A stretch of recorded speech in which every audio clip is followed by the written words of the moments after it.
Fellow Nigerians, we have come to a defining moment in the history of our political experience.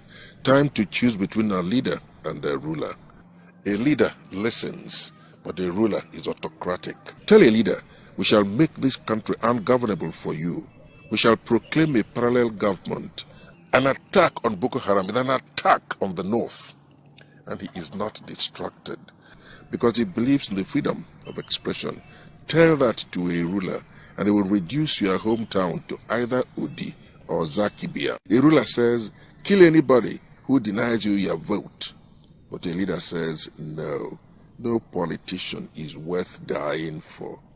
Can you tell the difference now? A leader provides education, good health, accommodation, transportation.